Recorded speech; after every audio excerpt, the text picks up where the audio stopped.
Сәлем достар, менің каналыма қош келдіңіздер. Жалпы менің каналыма жазылып, комментарий жазып, лайк басуды ұмытпаңыздар. Мен дәл қазір сіздерге иммунитетті көтеретін, гемоглобинді көтеретін шай жайлы айтқалы тұрмын. Яғни мына біреу чайниктің ішіне мен кәдімгідей қызылшаны турап салдым. Және сонымен қатар әртүрлі шөптерден, қосындыларынан жасалған шай қостым. Енді қазір ыстық суымызды құйып, осы шайды ішеміз. Бұл шай біздің иммунитетіміз бен гемоглобинімізді көтереді. Чауымның ішіне суымызды қайнатып алдық. Енді осыны құямыз. Әдемі болып шығып жатты. Мен кез келген шайды іше беремін. Мен ешқандай шөптен жиіркенбей, неғып екенін білмеймін, жаратылысым сондай. Тіпті кәдімгі полынь бар ғой, жусан, соның өзін мен жиіркенбей іше беремін. Қалай мен сондай шөп деген дүниенің бәрін іше беремін білмеймін. Даже көк шайдың өзін менің негізі жалпы менің не десе де қан қысымын төмен көрсетіп тұрса да, маған болмайды көк шай десе де, мен бәрі көк шай жақсы көремін. Мен үшін кез келген шай, шөп маған ұнайды. Міне.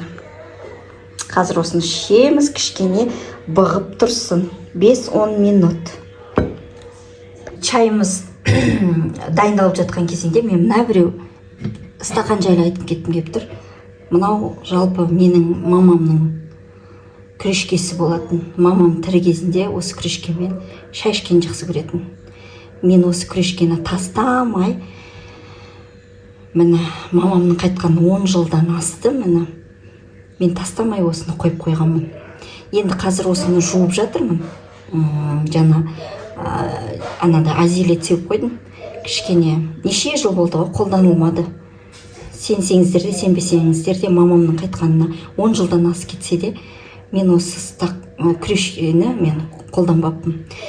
Бірақ қазір мамам есіме түсіп тұр. Осы стақанды жуып жатырмын қазір осымен, осы кружкамен. Жаңағы дайындаған чайымды ішетін боламын.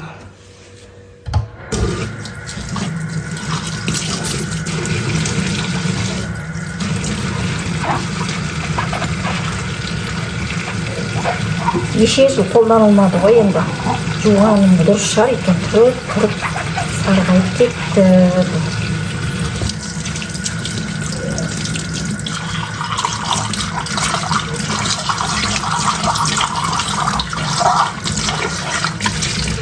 Мамамның кейбір ыдыстарын сақтап қойғам. Мына жер кішкене сарғайған екен, оны тағы да кетіріп алармын.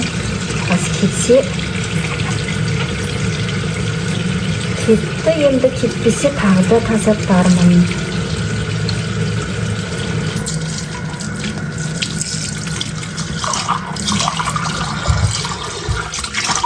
Осымен дұрыстап мына жерде сәл кетпей тұр енді. Бірақ әлі де алдағы уақытта дұрыстап кетіремін. Оны сеуіп қойып, кішкене көп қою керек.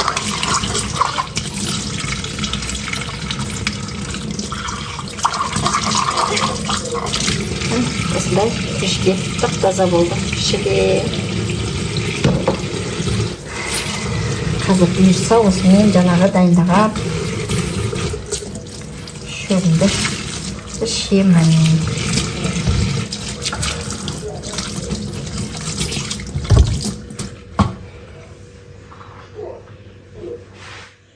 Бұйырса чайымыз дайын сияқты. Енді жаңағы күрешкемізге әдемілеп құйып ішсем деп тұрмын. Бісмілда. Әрине қызыл болады, себебі ішінде қызыл қылша бар және дәмді шөптер бар. Мамамның күрешкесімен шай ішемін.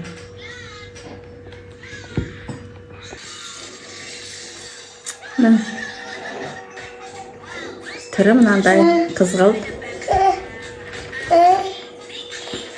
Ас болсын, ем болсын.